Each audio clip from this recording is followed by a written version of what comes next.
आपल्या राज्यामध्ये हा प्रकल्प राबवत असताना आम्ही साधारण 6 पिकं निवडली आहेत। त्यामध्ये ऊस, कापूस, सोयाबीन, त्याच्यानंतर पॅडी म्हणजे भात, कांदा आणि मका अशी साधारण 6 पिकं आम्ही त्याच्यामध्ये घेतलेली आहेत। त्या संदर्भात यंदा 500 कोटी रुपयाची तरतूद आम्ही केलेली आहे। ती 2 वर्षाकरता जरी असली तरी उद्या पैसे कमी पडले तर आम्ही मुख्यमंत्री, उपमुख्यमंत्री सगळेजण चर्चा करून पुरवणी मागणीमध्ये देखील ॲडिशनलचे निधी देण्याची आमची मानसिकता आहे सरकारची। पण आपल्यामध्ये मुख्य शेती हा व्यवसाय असल्यामुळं शेतकऱ्यांना जे काही आम्हाला फायदे मिळवून द्यायचे त्याच्यामध्ये उत्पादनामध्ये वाढ होती, ह्याचा वापर केल्यानंतर मातीची सुपीकता सुधारते। नाहीतर आपण मोठ्या प्रमाणावर रासायनिक खताचा वापर करतो की ज्याच्यामध्ये तेवढ्या खताची गरज नाही आणि त्याच्यामुळं माती खराब होते, जमिनीची सुपीकता कमी त्या ठिकाणी होते। त्याच्यानंतर खतांची मोठ्या प्रमाणावर बचत होते, पाण्यामध्ये खूप मोठ्या प्रमाणावर बचत होते, म्हणजे 50% पाणी वाचतं। खतामध्ये देखील 40 ते 50% खतं वाचतात। आणि हे सगळं करत असताना ऑक्सफर्ड विद्यापीठ आणि मायक्रोसॉफ्टमधील वेगवेगळे काही लोकांचं पण काही कंपन्यांनी टायअप केलेलं आहे, काही संस्थांनी टायअप केलेलं आहे। हे करत असताना राज्यातली जेवढी कृषी विज्ञान केंद्र आहेत, जेवढी कृषी विद्यापीठं आहेत आणि काही खाजगी पण कंपन्या ह्या क्षेत्रामध्ये उतरलेल्या आहेत। अशा पद्धतीनं मग शेतकऱ्याला ते देत असताना पैसे कसे उपलब्ध होणार, त्याच्यामध्ये काय आपल्याला इन्सेंटिव्ह देता येणार, अशा बऱ्याच चर्चा 9 ते जवळपास 10:30 पर्यंत आम्ही 1.5 तास त्या बाबतीमध्ये केली। आमच्या ॲग्रिकल्चर डिपार्टमेंटनी पण प्रेझेंटेशन केलं की महाराष्ट्र सरकार काय करू पाहतंय। काहींनी आम्हाला पण प्रेझेंटेशन केलं की काहींनी जे केलंय चांगलं आणि उत्पन्न वाढलंय ऊसाचं ते पद्धतीनं वाढलं। आज PM ऑफिसमध्ये पण ह्याच्या संदर्भातली PM ऑफिसनी काही सूचना देऊन दिल्ली त्याला बहुतेक कृषी मंत्री पण हजर राहणार आहेत, इतर पण काही मान्यवर मंत्री हजर राहणार आहेत, अधिकारी हजर राहणार आहेत। असा हा सगळा प्रोग्राम आहे आणि तो आता बघा खरीप हंगाम सुरू होईल। आता एप्रिल महिन्यात आपण आहे। आमची घाई जरा कुठल्याही परिस्थितीत मेपर्यंत तो सगळ्या गोष्टी आता ही आजची तुमची मीटिंग झाल्यावर प्रेस झाल्यावर मी आपल्या पिंक रिक्षाचा पण रिक्षा वाटपाचा कार्यक्रम तिथं घेतलेला आहे। महिला बालविकासचा आदिती तटकरे आणि माणिकराव कोकाटे बाकीचे मान्यवर आहेत। जसं परवा मुख्यमंत्र्यांनी आपल्या कार्यक्रम केला तशा प्रकारे आपण या पुणे विभागाचं इथं त्या बाबतीमध्ये घेतोय। काही ठराविक शहरं पहिल्या टप्प्यामध्ये आपण घेतलेली आहेत, त्याच्यात पुणे, पिंपरी चिंचवडचा समावेश आपण त्या ठिकाणी केलेला आहे आणि ते काम त्याच्यामध्ये आम्ही करतोय। दुसरं, जिल्हाधिकाऱ्यांना पण मी काही सूचना दिल्या। गणेश कला क्रीडा केंद्रामध्ये आपण ह्याच बाबतीमध्ये पुणे जिल्ह्यामध्ये काय करू पाहतोय त्याला पण मी रस्तोगींना बोलवलं आहे, माणिकराव कोकाट्यांना बोलवलं आहे, सुरेश मांढरेंना बोलवलेलं आहे आणि ह्याच्यातल्या तज्ज्ञ लोकांना बोलवलेलं आहे।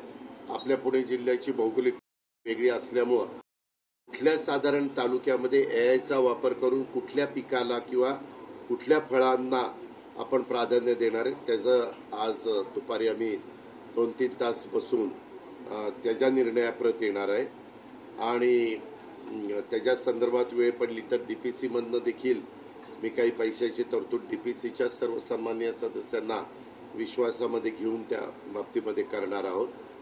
तर तो एक आहे आणि अजून एक मला आपल्याला ह्या प्रेसच्या निमित्तानं सांगायचं आहे की आपल्या देशाचे पंतप्रधान नरेंद्र मोदी साहेबांनी सर्वांसाठी घरांचं स्वप्न साकारलेलं आहे आणि त्याच्यामध्ये चांगलं टार्गेट 2 कोटी घरांचं दिलेलं आहे। त्याच्यात आपल्याही राज्याला चांगला उद्दिष्ट प्राप्त झालेलं आहे। सर्वांसाठी घरं या संकल्पनेवर आधारित पंतप्रधान आवास योजना शहरी 2 राज्यामध्ये राबवली जाते। त्याच्यामध्ये प्रधानमंत्री आवास योजना शहरीमध्ये पुणे विभागामध्ये साधारण पिंपरी चिंचवड पुणे शहरात आणि पुणे ग्रामीणला असे मिळून 35,000 घरांच्या निर्मितीचा कार्यक्रम आम्ही हातामध्ये घेतलेला आहे। त्याच्याबद्दल वेगवेगळ्या भागामध्ये आपण जागा उपलब्ध करून दिल्यात। कलेक्टरची माझी त्याबद्दलची मीटिंग त्या बाबतीमध्ये झाली आणि या योजनेच्या अंतर्गत येणाऱ्या घरांचं बांधकाम हे monolithic construction with aluminium shuttering या अत्याधुनिक तंत्रज्ञानाचा वापर करून हे बांधकाम भूकंप रोधक त्या ठिकाणी असणार आहे आणि त्याचं जीवनमान 80 वर्ष राहणार आहे। लाभार्थी कुटुंबांमध्ये पती पत्नी अविवाहित मुलं मुली 18 वर्षाखालची अशा पद्धतीनं या योजनेच्या अटी शर्ती आहेत। या योजनेचं घर खरेदीसाठी पात्र होण्याकरता वार्षिक आर्थिक उत्पन्न 3 लाखाच्या पेक्षा अधिक नसावं। योजनेत लाभार्थींना 2.5 लाख रुपयाचं अनुदान प्राप्त असणार आहे आणि ह्याच्यामध्ये जर बांधकाम कामगार असतील तर ते जे आमचं मंडळ आहे महामंडळ त्याच्यातून 2 लाख रुपये अनुदान प्राप्त होणार आहे। ह्याच्यामध्ये घरांचं अत्याधुनिक बांधकाम तंत्रज्ञानामध्ये आम्ही सोलर सिस्टीम आणि ग्रीन मानके यासाठी देखील अतिरिक्त अनुदान देण्याचा निर्णय तुम्हाला माहिती आहे की मध्ये एक कार्यक्रम आपण बालेवाडीला घेतला होता। मुख्यमंत्री आम्ही सगळेजण त्या कार्यक्रमाला होतो, सेंट्रलचे पण मिनिस्टर होते। तशा पद्धतीनं आपण हा कार्यक्रम त्या बाबतीमध्ये घेतो।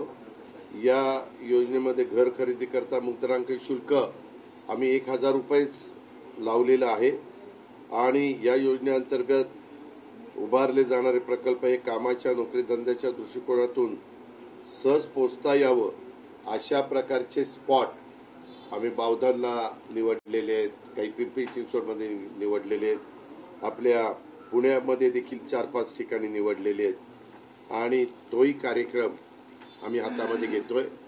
मला प्रकर्षाने जाणवलं आपल्या शहरांमध्ये राज्यांच्या मध्ये जे लोक बऱ्यापैकी घरामध्ये राहू शकतात आणि ज्यांचे उत्पन्न चांगलं आहे ते जवळ चांगल्या घरामध्ये मोठ्या फ्लॅटमध्ये राहू शकतात असा वर्ग आपल्या पुण्यामध्ये बऱ्यापैकी आहे। IT क्षेत्र असल्यामुळं, ॲटो क्षेत्र आपल्याकडे असल्यामुळं, ॲटो हब झाल्यामुळं, इतर इंडस्ट्री आपल्याकडे येत असल्यामुळं आणि ती लोक त्यांच्याकडे काम करणारे ड्रायव्हर, त्यांच्याकडे काम करणारे झाडपोतना करणारे, हाऊसकीपिंग करणारे, धुणं भांडी करणारे,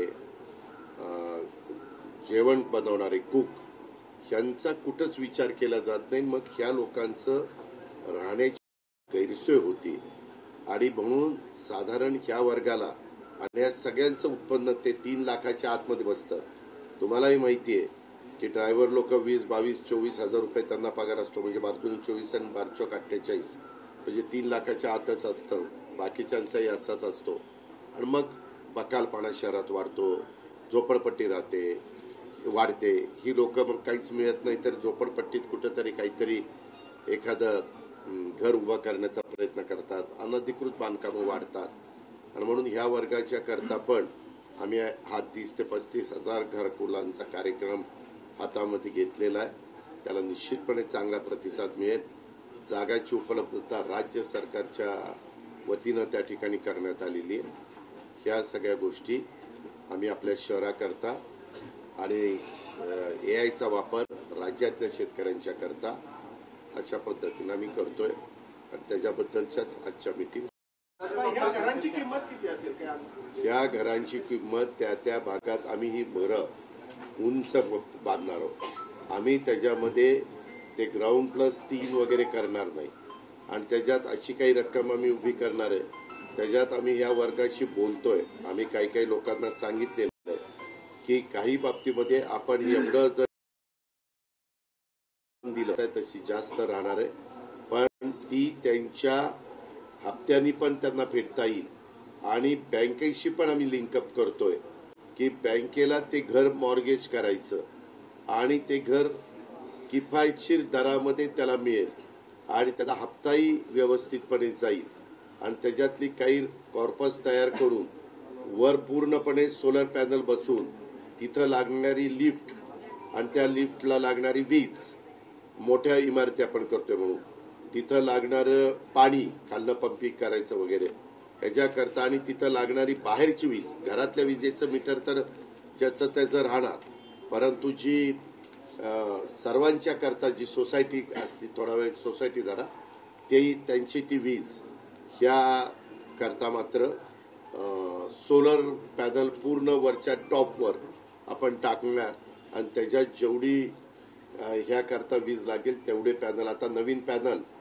पूर्वीचे पॅनल साधारण 550 युनिट वीज द्यायची, आता 850 युनिट देणारे वीज देणारे आणि थोडी साईज कमी असणारे पण पॅनल आले. तुम्हाला पत्रकार मित्रांनो आठवत असेल, पूर्वी 1 मेगावॉट वीज तयार करायला 6 एकर लागायचं, नंतर पुन्हा 5 एकर लागायला लागलं, आता 4 एकर लागतंय आणि नवीन तर आता 3.5 एकर लागतंय. त्याच्यामुळं पूर्वी 6 एकरात 1 मेगावॉट व्हायची कारण तेवढे पॅनल लावायला लागायचे, आता मात्र 3.5 एकरात 1 मेगावॉट वीज तुम्ही अत्याधुनिक गोष्टीचा वापर केल्यानंतर होऊ शकतं.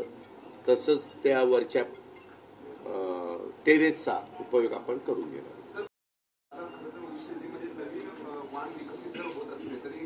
जास्त पाणी घेणार आहे.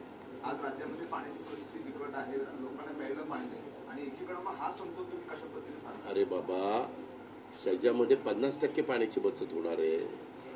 50% पाण्याची बचत म्हटल्यानंतर कितीतरी मोठं काम होणार आहे ना, आणि ते सिद्ध झालेले आहेत. 2-3 वर्षाचे त्याचे प्रयोग झालेले आहेत आणि ते सक्सेस झालेले आहेत आणि त्याच्यातनं ऊसाचं टनेज पण वाढलं, खतं पण कमी लागली आणि शेतकऱ्यांचा फायदा त्याच्यामध्ये होतोय. त्याच्यामुळं पाणी याच्यात जास्त लागणारच नाही, उलट पाण्याची बचत होणार आहे. आणि जिथं पाण्याची कमतरता आहे तिथं आपण असल्या पिकाला प्रोत्साहन देतच नाही. जिथं पाणी बऱ्यापैकी असेल, पाण्याची कमतरता असेल तिथं फळबागांना आपण प्रोत्साहन देतो. जिथं पाणी जरा बऱ्यापैकी असेल तिथं ऊसाला आपण प्रोत्साहन देतोय. जिथं मध्यम पाणी असेल तिथं सोयाबीन, कापूस, मका, कांदा ह्याला प्राधान्य देतोय. आणि जिथं पाणी म्हणजे माझं भंडारा, गोंदिया, गडचिरोली, चंद्रपूर, पालघर, ठाणे आणि कोकणचं पट्टा, ह्याच्यात धान म्हणतात, काही पॅडी म्हणतात, काही भात म्हणतात, त्या पिकाला तिथं आपण प्राधान्य देतो. दादा, भोरचे आमदार संग्राम थोपटे भाजपमध्ये प्रवेश करतायत, मग मी काय करू? उद्याच्याला तू कुठल्या चॅनलला आहे? हा, साम टीव्ही. तू उद्या TV 9 ला गेला तर तुझा अधिकार आहे ना, तू कुठं जावं. IBM ला गेला, लोकशाहीला गेला, NDTV ला गेला, ABP ला गेला, तर तो तुझा अधिकार आहे. तेव्हा का ते एका राजकीय पक्षाचे आमदार आहेत होते, आता ते पराभूत झाले. आता त्यांनी काय करावं तो त्यांचा अधिकार आहे. मला त्याच्याबद्दल कॉमेंट्स करण्याचं काहीच कारण नाही.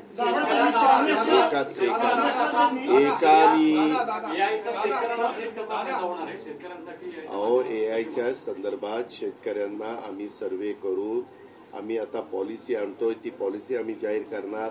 ती पॉलिसी जाहीर केल्यानंतर कुठल्या कुठल्या शेतकऱ्यांना त्याच्यामध्ये समाविष्ट व्हायचे ते ठरवणार. त्याच्याकरता लागणारा निधी आम्ही जिल्हा बँक किंवा राज्य सहकारी बँकेकडनं उपलब्ध करून त्या ठिकाणी देणार. ट्राय पार्टी ॲग्रीमेंट त्या ठिकाणी करणार. मी ऊसाबद्दल फक्त सांगतोय, बाकीच्या बद्दल पण कमी अधिक प्रमाणात आमचं असंच. अरे बाबा, राज्य सरकारच्या वतीनं, कोणाच्या म्हणजे काय तुझ्या माझ्या वतीनं? अरे मी ॲग्रिकल्चर फायनान्स मिनिस्टर म्हणून मी तू माझं बजेट ऐकलेलं दिसत नाही. तो त्या दिवशी कामात होता. मी अतिशय व्यवस्थित विशद केलं आणि सांगितलेलं आहे. आम्ही AIचा वापर तर अनेक ठिकाणी करतोय. कॅबिनेटला दरवेळेस 1-2 हे असतात, विषय असतात AIचा वापर करण्याच्या संदर्भामध्ये. केंद्र सरकारने पण ते मनावर घेतलंय आणि आता त्या रस्त्याने गेल्याशिवाय आपल्याला गत्यंतर नाही. एकाने मला उशीर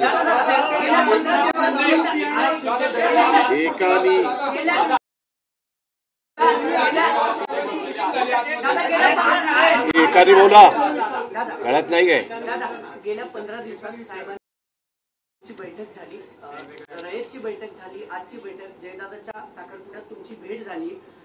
या सगळ्या भेटीकडे महाराष्ट्र एका अपेक्षेच्या नजरेनं बघतोय की पुन्हा तुम्ही एकत्र आहात. संजय राऊत तर म्हणाले की काका आणि पुतण्या एकत्रच आहेत. यामध्ये परिवारातलं साखरपुड्याचा कार्यक्रम असला तर परिवार म्हणून एकत्र येतात. ही महाराष्ट्राची संस्कृती परंपरा आहे.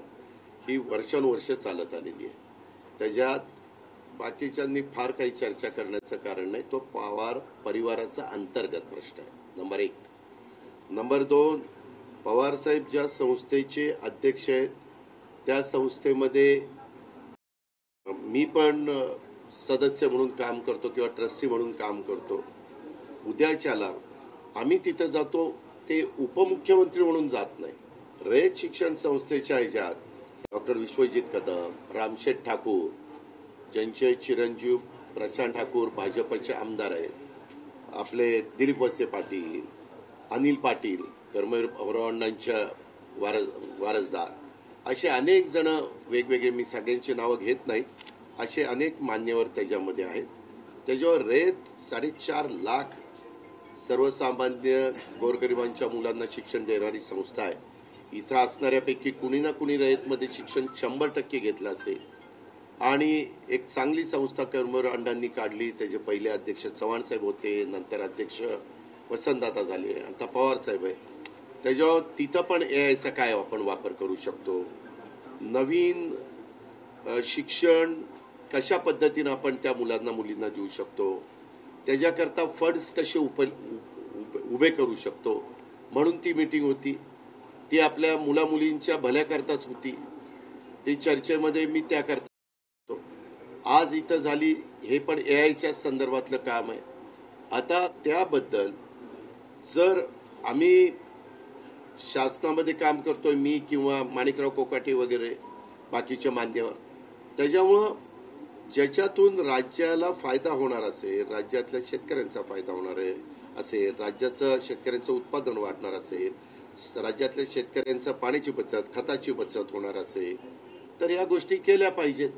त्याच्यामध्ये देवाणघेवाण केली पाहिजे. ज्याला जी माहिती आहे ती माहिती तिथं दिली पाहिजे आणि त्याच्यातनं पुढं गेलं पाहिजे. ह्या तर गोष्टी कुठंच अडचणीच्या नाहीत ना. त्याकरता अशा वेळेस बसावं लागतं. आता अनेकदा पंतप्रधान पण इतर मान्यवरांना बोलवतात आणि चर्चा करतात. मुख्यमंत्री पण अनेकदा सर्व पक्षीय विरोधकांना बोलून त्या ठिकाणी चर्चा करतात. काही विषय असे असतात की ते राजकारणाच्या पलीकडे बघायचे असतात. सगळ्याच गोष्टीत राजकारण आणायचं नसतं. सगळ्याच गोष्टीत आता निवडणुका झाल्यात, भारत सरकारच्या झाल्यात, महाराष्ट्र सरकारच्या झाल्यात. तिथं 5 वर्षाकरता सरकार आलं, इथं 5 वर्षाकरता सरकार आलं. जनतेला काही गोष्टीला आम्ही बांधील आहोत.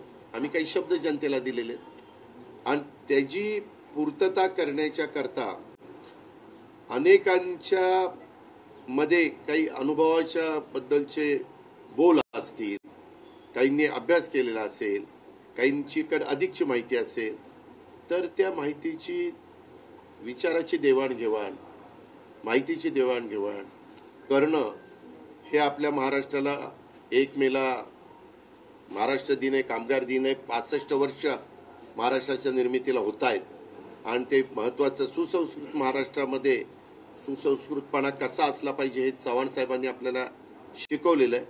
आणि त्या पद्धतीनं आम्ही ह्या वेगवेगळ्या मिटिंगला मी तरी हजर राहील. अमरावतीमध्ये जिल्हा रुग्णालयामध्ये एका रुग्णाला स्ट्रेचरवरून नेण्यात आलं, त्याच्या नातेवाईकांच्या हातात सलाईन देण्यात आली होती, सलाईनची बॉटल. मी माहिती घेतो बाबा. बघ, मी तुला सांगू का, तुम्ही जे प्रश्न विचारतात सगळ्याच प्रश्नाचं तोंडपाठ माझ्याकडे उत्तर नसतं. पण तुम्ही असं लक्षात आणून दिल्यानंतर मी जरूर गाडीत बसल्यानंतर अमरावतीच्या कलेक्टर किंवा विभागीय आयुक्ताला फोन लावेल काय नक्की झालंय. कारण तुम्ही ज्यावेळेस प्रश्न विचारता त्यावेळेस तो तुमचा अधिकार आहे, तो तुमचा हक्क आहे, तो तुम्हाला संविधानाने घटनेने दिलेला आहे. पण त्याच्याबद्दल दुसरी पण बाजू काय आहे, कारण मी उपमुख्यमंत्री म्हणून देणार, त्याच्यामुळे मला ती पण बाजू समजून घ्यायला पाहिजे. जरूर समजून घेईल आणि त्याच्यात काही चुकीचं घडलं तर योग्य ती कारवाई संबंधितांच्यावर करण्याच्या हल्ला झाला त्या हल्ल्यामध्ये राष्ट्रवादी आणि काँग्रेसचा हात असल्याचा